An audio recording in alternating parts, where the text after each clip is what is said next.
TV से हो रही है छप्पे छप्पे की निगरानी।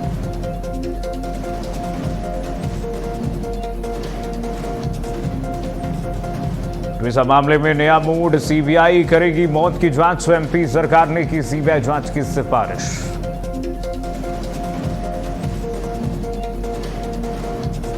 प्रचंड गर्मी से दहका उत्तर भारत, कई शहरों में पारा 47 डिग्री के पार। लखनऊ में भी सभी स्कूल बंद। दिल्ली में पावर डिमांड 8000 मेगावाट।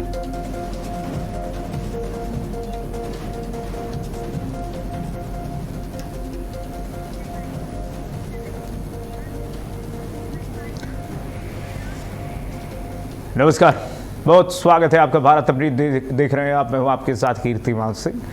बुलेटिन की शुरुआत करते हैं बड़ी खबर के साथ। देवरिया से, यूपी के देवरिया से बड़ी खबर आपको बता दें। देवरिया को सीएम योगी आदित्यनाथ ने विकास की सौगात दी है। 19 विकास परियोजनाओं का लोकार्पण शिलान्यास हुआ है। 655 करोड़ की परियोजनाओं का लोकार्पण किया गया है। मुख्यमंत्री योगी आदित्यनाथ ने 19 विकास परियोजनाओं का लोकार्पण और शिलान्यास किया। यूपी के देवरिया के लोगों को बड़ी सौगात मिली है। सीएम योगी आदित्यनाथ ने देवरिया को विकास की सौगात दी है। देवरिया में सीएम योगी आदित्यनाथ ने देवरिया वासियों को संबोधित भी किया। सीएम ने 19 विकास परियोजनाओं का लोकार्पण और शिलान्यास भी सीएम ने देवरिया में की है।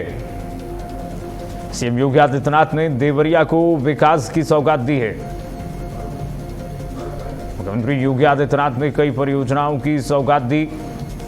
यूपी के देवरिया को 19 विकास परियोजनाओं का लोकार्पण शिलान्यास की सौगात मिली है। सीएम योगी आदित्यनाथ ने देवरिया को विकास की सौगात दी है। आज के इस अवसर पर जब मैं यहाँ प्रतियोगिताओं को देख रहा था, डेड है और मुझे बहुत अच्छा लग रहा था। विपरीत परिस्थितियां थी, तेज हवा चल रही थी, लेकिन तब भी मुझे उस समय महान साहित्यकार सोहनलाल द्विवेदी की पंक्तियां याद आ गई, जो उन्होंने कहा था कि लहरों से डरकर मौका पार नहीं होती, कोशिश करने वालों की कभी हार नहीं होती। याद करना ये जीवन का सच है। जो भाग गया, जो डर गया, वो मर गया। जो भाग गया उसको समाज, देश और ईश्वर भी कभी माफ नहीं करता है, कभी माफ नहीं करता है। और इसीलिए जीवन का एक ही मंत्र है, और वह है चरेवेति चरेवेति का। चलते रहो, चलते रहो। सम और विषम परिस्थिति में उसका मुकाबला करने के लिए अपने आप को तैयार करते रहो। और यही तो भारतीय मनीषा ने भी कहा था।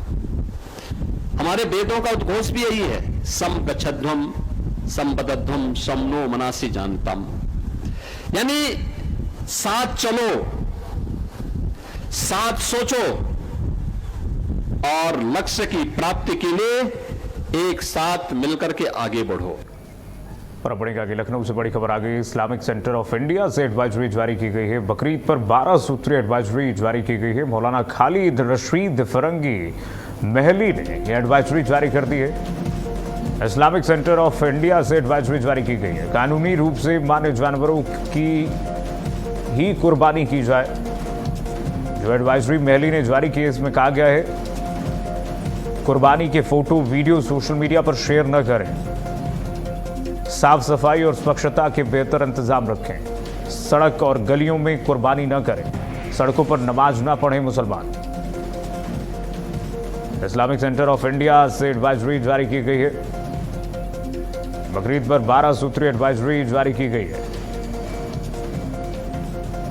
मौलाना खालिद रशीद फरंगी महली ने एडवाइजरी जारी की है।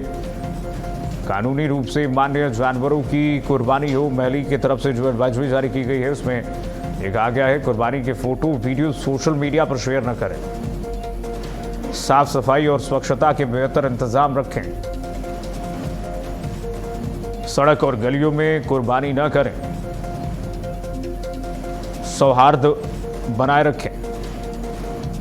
सड़कों पर नमाज ना पढ़े मुसलमान। उत्तर प्रदेश में मुख्यमंत्री योगी आदित्यनाथ ने आपने देखा कि नमाज पर, सड़कों पर नमाज पढ़ने पर जो उन्होंने बयान दिए, उसके बाद अब इसका असर धीरे धीरे देखने को मिल रहा है। जो मुस्लिम धर्मगुरु हैं वो लगातार एडवाइजरी जारी कर रहे हैं कि सड़कों पर नमाज ना पढ़ें, कानूनी रूप से माने जानवरों की ही कुर्बानी हो। संजीव सिंह हमारे साथ ब्यूरो चीफ लखनऊ जुड़ गए हैं तमाम जानकारी के साथ खबर पर। संजीव, बताइए जरा क्या एडवाइजरी जारी की गई है? बिल्कुल, आपने सही कहा कि अभी हाल में जिस तरह से उत्तर प्रदेश के मुख्यमंत्री योगी आदित्यनाथ ने ये कहा था कि कोई भी जो है सड़क पे या फिर जो सार्वजनिक स्थल है वहां पर नमाज नहीं पढ़ेगा। 28 तारीख को बकरीद का त्योहार है, तो ऐसे में जो है मुस्लिम धर्मगुरु ने भी जो है 12 एडवाइजरी जारी किया है और उसमें उन्होंने ये कहा है कि सभी लोग जो नमाज है वो मस्जिदों में पढ़ें, कहीं पे भी कोई भी सार्वजनिक स्थान पर न पढ़ें, यानी कि यातायात ना हो, ऐसा करना गलत होगा। उन्होंने इस एडवाइजरी में साफ किया है। इसके अलावा उन्होंने ये भी कहा है कानूनी रूप से जो माने जानवर है उन्हीं की जो है कुर्बानी दी जाए और कुर्बानी की जो फोटो है उसको सोशल मीडिया या फिर उसको वीडियो ना बनाया जाए और ना उसको सोशल मीडिया पे डाला जाए, क्योंकि इससे जो है काफी ज्यादा दिक्कतें होती हैं। सोशल मीडिया पे जिस तरह से जो है कुर्बानी की फोटो डाली जाती है। इसके अलावा उन्होंने ये भी कहा है कि कुर्बानी का जो हिस्सा है वो गरीबों में बांटा जाए, यानी कि जो उस वर्ग से बिलोंग करते हैं या फिर जो जरूरतमंद लोग हैं उनको जो है वो हिस्सा दिया जाए। साफ सफाई की विशेष व्यवस्था की जाए, यानी कि जब कुर्बानी हो तो उस दौरान जो है जो भी खून के कहा जा सकता है कि उसकी सफाई व्यापक तरीके से किया जाए। और साथ ही जो है उन्होंने ये भी कहा है कि सड़क और गलियों पे जो कहीं पे भी कुर्बानी न दिया जाए, बल्कि ये घर में दिया जाए, घर के पास ही दिया जाए, ताकि जो है साफ सफाई उचित बनाई रखी जाए। तो इस तरह से जो है 12 एडवाइजरी जो है मुस्लिम धर्मगुरु ने ये जारी किया है और सबसे अपील की है कि सभी लोग इस एडवाइजरी का पालन करें। जी, क्या तैयारियां हैं उत्तर प्रदेश पुलिस की तरफ से सांप्रदायिक सौहार्द मेंटेन करने के लिए, खास करके संवेदनशील क्षेत्रों में जो एरिया सेंसिटिव है वहां पर? देखिए, इसके लिए लगातार जो है जो भी जिले की पुलिस होती है वो पीस कमेटी के साथ एक बैठक करती है और जिस तरह से 28 तारीख को फेस्टिवल है बकरीद का, उससे पहले ही जो है पीस कमेटी के लोगों के साथ लगातार बैठक की जा रही है। जो मस्जिद जहां पर की भारी संख्या में लोग पहुंचकर नमाज अदा करते हैं वहां पर जो है बैरिकेडिंग भी लगाई जाएगी, सीसीटीवी कैमरे लगाए जाएंगे, ड्रोन से जो है उन पर निगाह रखी जाएगी और साथ ही हर जगह ये अपील की जाएगी कि कोई भी जो है सड़क पर या फिर गलियों में या फिर जो यातायात की जगह है वहां पर जो है नमाज न पढ़े, मस्जिदों में ही पढ़े। अब इसके लिए व्यापक व्यवस्था की जा रही है। सभी जिले के जो जिला अधिकारी और पुलिस के कप्तान हैं वो लगातार इसकी मॉनिटरिंग कर रहे हैं, पुलिस कमेटी के साथ बैठक भी कर रहे हैं और साफ हिदायत दी गई है कि आपसी सौहार्द बनाए रखा जाए। जी, चलिए ठीक है संजीव, बहुत शुक्रिया आपका तमाम जानकारी साझा करने के लिए। उत्तर प्रदेश सरकार की तरफ से लगातार मॉनिटरिंग करने के लिए प्रशासनिक अधिकारियों को निर्देश दिए गए हैं, मीटिंग करके लगातार SOPs बनाने के निर्देश भी दिए गए हैं। आगे बढ़ेंगे। देश भर में लगातार बढ़ रही गर्मी और हीट वेव को लेकर के मौसम विभाग ने चिंता जताई है। वहीं बढ़ती गर्मी को लेकर के मौसम वैज्ञानिक नरेश कुमार से बात की भारत अपडेट के संवाददाता ने बातचीत की है, प्रिया तिवारी ने बातचीत की है। लेकिन लगातार मौसम विभाग ये कह रहा है कि पूरा उत्तर भारत समेत पूरा देश इस वक्त लू की चपेट में है। कई जगहों पर रेड अलर्ट जारी किया गया है, कई जगह पर ऑरेंज अलर्ट जारी किया गया है। लेकिन दिल्ली NCR इस वक्त गर्मी के प्रचंड कहर से गुजर रही है। जरा सुनिए बातचीत। गर्मी का सितम लगातार बढ़ता ही जा रहा है, जिसकी वजह से लोगों को काफी परेशानी का सामना करने पड़ रहा है। सो बात करने के लिए हमारे साथ हैं मौसम विभाग के वैज्ञानिक नरेश जी, उनसे बात कर लेते हैं। सर, लू लगातार चल रही है जिसकी वजह से लोगों को काफी परेशानी देखने को मिल रही है। क्या जानकारी है आने वाले समय में मौसम कैसा रहने वाला है, क्या लोगों को राहत मिलेगी? देखिए, अगर आप NCR दिल्ली की बात करते हैं तो यहाँ जो टेम्परेचर्स हैं अभी पिछले कुछ दिनों में 45+ रिपोर्ट कर रहे हैं और हमारा अनुमान है कि टेम्परेचर 45 to 47 आने वाले 6 से 7 दिन ऐसे रहेंगे, जिसके लिए एनसीआर दिल्ली के लिए हमारा ऑरेंज अलर्ट है। तो मेन ये है कि आने वाले ऑलमोस्ट पूरा वीक कोई ऐसा हमें लग नहीं रहा कि हीट वेव वेट हो। इसके अलावा अगर आप जब मैप में देखेंगे तो आप देख सकते हैं कि पूरा पंजाब, हरियाणा, उत्तर प्रदेश, मध्य प्रदेश, उसके अलावा ईस्ट इंडिया के ज़्यादातर हिस्से हीट वेव की ग्रिप में है और ऑलमोस्ट सारी जगह जो हीट वेव कंडीशंस है throughout the week prevail करने का अनुमान है। तो चेंज होने की कोई आसार अभी ऐसा कुछ नहीं है, ऑलमोस्ट जो हीट वेव कंडीशंस हैं वो कंटिन्यू रहेगी से अभी मतलब जो मौसम है वैसा ही रहने का अनुमान है जी। ये अनुमान है देखिए, जो अभी मौसम चल रहा है, लगातार लू चल रही है। अभी कहा जा रहा है मौसम विभाग की तरफ से कि अभी मौसम वैसा ही रहेगा, लोगों की परेशानियां अभी खत्म होने वाली नहीं है। मैं प्रिया तिवारी, कैमरा पर्सन। और बढ़ेंगे आगे अब खबर बुंदेलखंड से। बुंदेलखंड के जिलों के लिए 3 दिन का रेड अलर्ट जारी कर दिया गया। मौसम विभाग ने गर्मी का रेड अलर्ट जारी किया है। बुंदेलखंड के चित्रकूट, फतेहपुर समेत कई जिलों में रेड अलर्ट घोषित किया गया है। पूर्वांचल के जिलों के लिए भी येलो अलर्ट जारी किया गया है।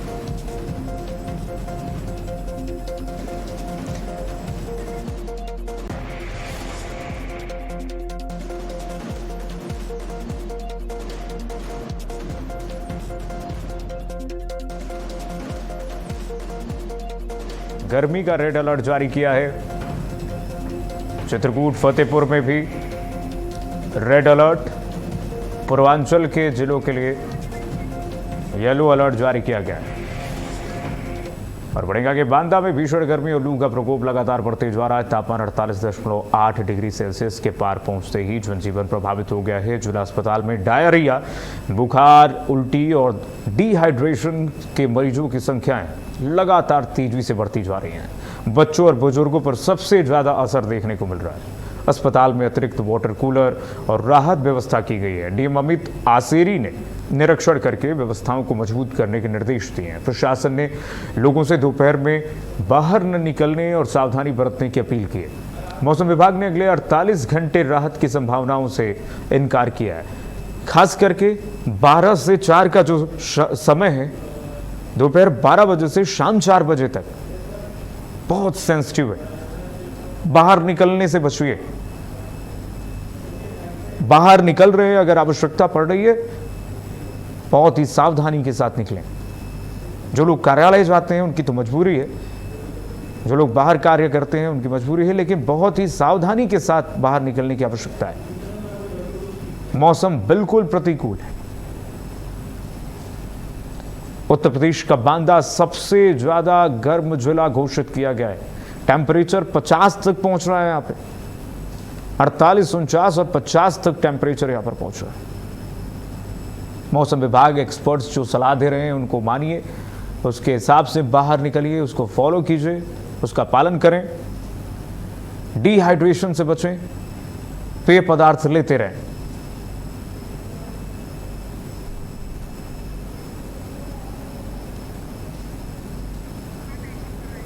तो भीषण गर्मी से हाहाकार मचा हुआ है। दिल्ली एनसीआर से लेकर के पूर्वांचल तक के जिलों में लगातार गर्मी से लोग प्रचंड गर्मी। तो में जो भवन है वहाँ पर भी हम लोगों ने निरीक्षण किया और हीट वेव के संबंधित जो इंतजामियात हम लोगों ने किए हैं उनका फिजिकल वेरिफिकेशन हम लोग कर रहे हैं और ये देख रहे हैं कि जो आम जनता है उनके लिए क्या क्या व्यवस्थाएं की गई हैं। जहाँ पर भी कूलिंग रूम बना रखे हैं उनको हम लोगों ने देखा है। वाटर की ड्रिंकिंग वाटर की फैसिलिटी है उसको हमने देखा है और पंखे और कूलर वगैरह चल रहे हैं, उन सबकी व्यवस्था हम लोगों ने देखी। तो जिला अस्पताल में भी डिमांड थी काफ़ी टाइम से कि यहाँ पर थोड़ा सा और बेहतर इंतज़ाम। इसमें जैसे टेम्परेचर बांदा का देश में प्रदेश में सबसे ज़्यादा बताया जा रहा है, करीब 47 डिग्री टेम्परेचर चल रहा है और सरकार की तरफ से अलर्ट जारी किया गया है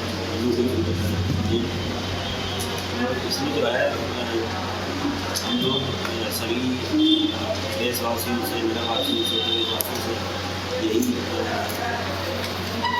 गुजारिश करेंगे कि 9 से 3 बजे तक बाहर और आगे बढ़ेंगे। मिर्जापुर में लगातार बढ़ रही गर्मी और चिलचिलाती धूप के बीच ड्यूटी कर रहे यातायात पुलिसकर्मियों को राहत देने के लिए मिर्जापुर पुलिस ने पहल की है। पुलिस लाइन में पुलिस विभाग के अधिकारियों को निर्देशित किया गया है। पुलिस लाइन स्थित यातायात कार्यालय में आयोजित कार्यक्रम में पुलिस अधीक्षक अपर्णा रजत कौशिक ने यातायात पुलिसकर्मियों को टेम्परेचर कंट्रोल डिवाइस यानी एसी, हेलमेट, छाता, पानी की बोतल और सेफ्टी गॉगल्स वितरित किए। तस्वीरें आपको दिखा दें।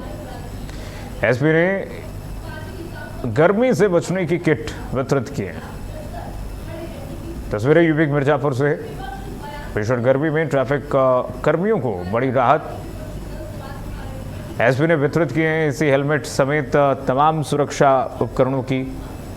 यातायात कर्मियों की समस्या को देखते हुए भीषण गर्मी में ट्रैफिक पुलिस को बड़ी राहत।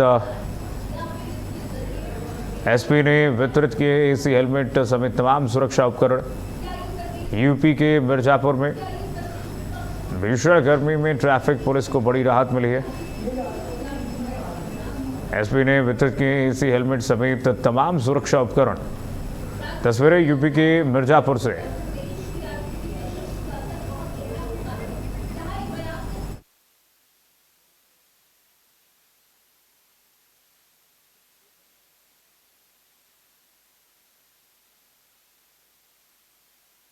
मिर्जापुर में यातायात कर्मियों को बड़ी राहत गर्मी से। एसपी ने एसी, हेलमेट समेत तमाम सुरक्षा उपकरण भेंट किए। आगे बढ़ेंगे। अब खबर प्रयागराज से। प्रयागराज के मेजवा क्षेत्र से है, जहां क्षेत्र में अघोषित बिजली कटौती को लेकर के लोगों में गुस्सा फूट गया।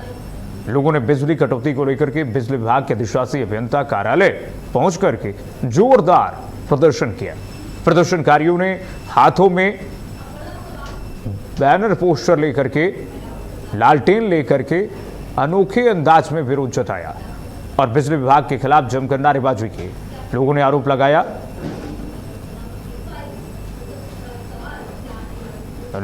लगाया है प्रशासन पर, बिजली विभाग पर कि आमजन लगातार भीषण गर्मी से परेशानियों का सामना कर रहा है। लोगों ने मामले में कार्रवाई न होने पर उग्र आंदोलन की चेतावनी दी। तो अधिशासी अभियंता कार्यालय पहुंच करके जोरदार प्रदर्शन किया। यूपी के प्रयागराज में लोगों का यह प्रदर्शन कि रात में बिजली आ नहीं रही है, रात में बिजली और कटौती की जा रही है।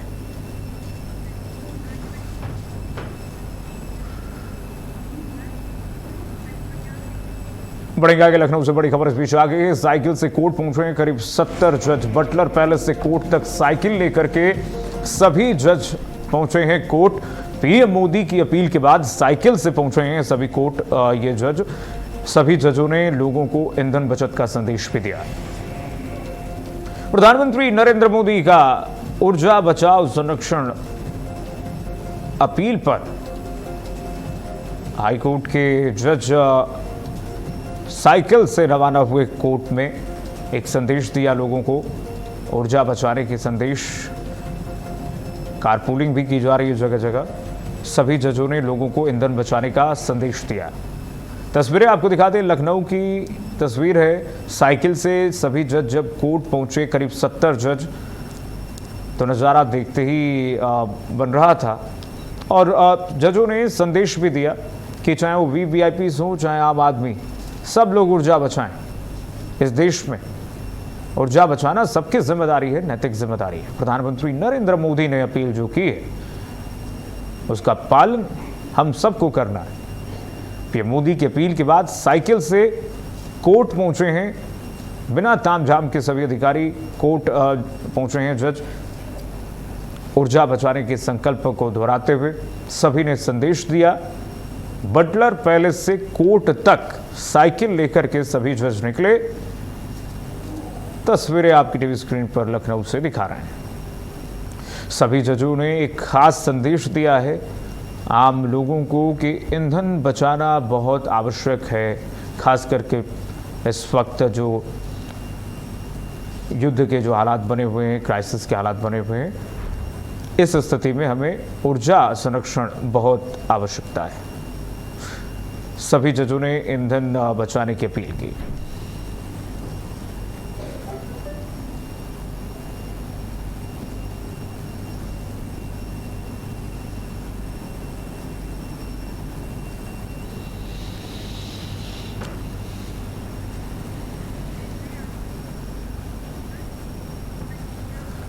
और बढ़ेगा आगे। जिलाधिकारी लखनऊ ने स्कूलों पर 5 लाख का जुर्माना लगाया है। जिले के 20 निजी स्कूलों के खिलाफ 28 शिकायतें मिली थी। जांच में 8 शिकायतें सही पाए जाने पर प्रशासन सख्त हो गया। मामले में 2 स्कूलों ने गलती मानी है। 8 स्कूलों को 5 लाख रुपए जुर्माने का नोटिस जारी कर दिया गया है। संबंधित स्कूलों को 1 जून 2026 तक पक्ष रखने का मौका दिया गया है। 2 स्कूलों ने गलती मानी है अपनी। बड़ी खबर आपको बता दें, 8 स्कूलों को 5 लाख रुपए का जुर्माना लगाया गया है। डीएम लखनऊ ने स्कूलों पर 5 लाख रुपए का जुर्माना लगा दिया है, जिसका हड़कंप मचा हुआ है। जिसके बाद हड़कंप मचा हुआ है स्कूल प्रबंधन में। जिले के 20 निजी स्कूलों के खिलाफ 28 शिकायतें मिली थी, जिलाधिकारी कार्यालय तक पहुंची थी। इस मामले में 2 स्कूलों ने गलती मानी। संबंधित स्कूलों को 1 जून 2026 तक अपना पक्ष रखने का मौका दिया गया था। स्कूलों पर 5 लाख रुपए का जुर्माना लगाया गया है जिलाधिकारी की तरफ से। जिले के 20 निजी स्कूलों के खिलाफ 28 शिकायतें मिलने के बाद बड़ी कार्रवाई लखनऊ डीएम की तरफ से की गई है।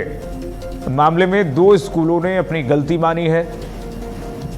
8 स्कूलों को 5 लाख रुपए के जुर्माने का नोटिस जारी कर दिया गया है जिलाधिकारी कार्यालय की तरफ से। संबंधित स्कूलों को 1 जून 2026 तक पक्ष रखने का मौका दिया गया था। डीएम लखनऊ ने स्कूलों पर 5 लाख रुपए का जुर्माना लगाया है। जिले के 20 निजी स्कूलों के खिलाफ 28 शिकायतें मिली थी।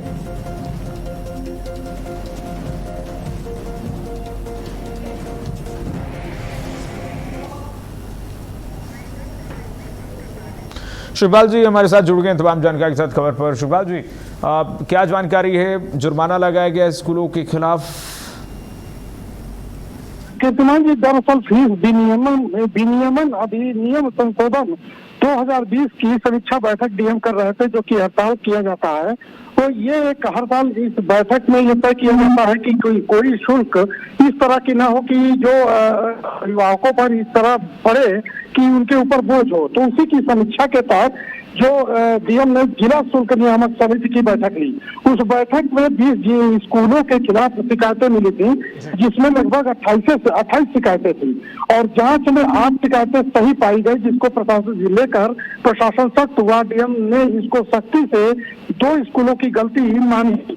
जहां पर जो 28 शिकायतें थी उसमें कुछ तो निस्तारण हो गए, लेकिन 2 स्कूलों की जो शिकायतें थी वो न मानने योग्य थी, जिस पर डीएम ने एक स्कूलों पर 5 लाख रुपए, तकरीबन 8 स्कूलों पर 5 लाख रुपए का लगाया है जुर्माना।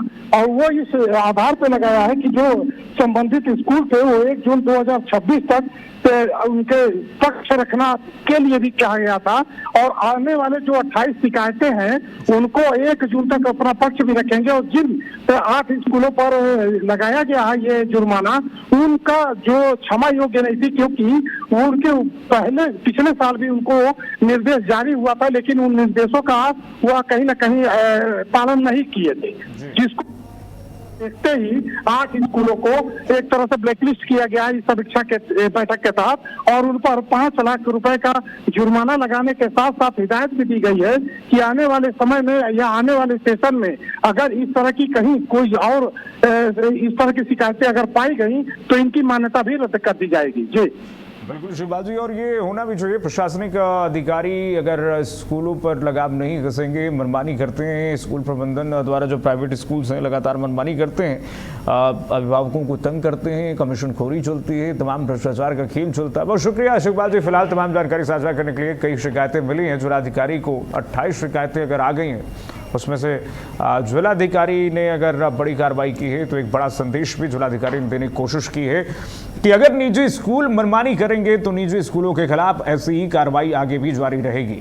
निजी स्कूलों की मनमानी नहीं छोड़ेगी। निजी स्कूल के संचालक अपनी मनमानी नहीं कर सकते हैं। बर्ताव उनका सही होगा तभी निजी स्कूल संचालित हो पाएंगे। जिलाधिकारी ने एक सख्त संदेश दिया है और ऐसे 5 लाख का जुर्माना लगाया गया है। एक बड़ा संदेश दिया गया है। करीब 2 स्कूलों पर 20 निजी स्कूलों के खिलाफ 28 शिकायतें मिली थी। पेरेंट्स लगातार परेशान होते हैं, अपने नए नियम निकाल देते हैं जो निजी स्कूल होते हैं।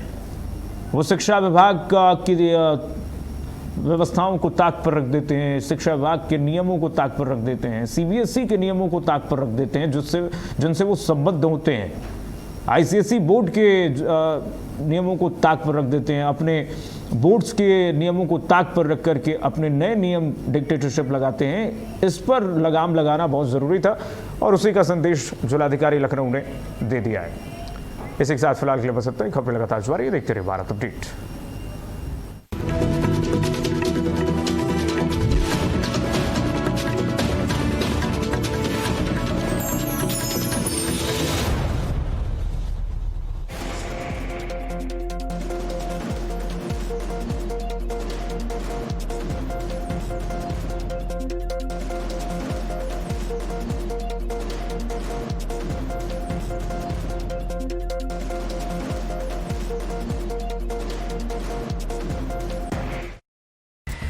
समाचार जगत में सफलता सिर्फ खबरों से नहीं बल्कि मजबूत संचालन और दूरदर्शी नेतृत्व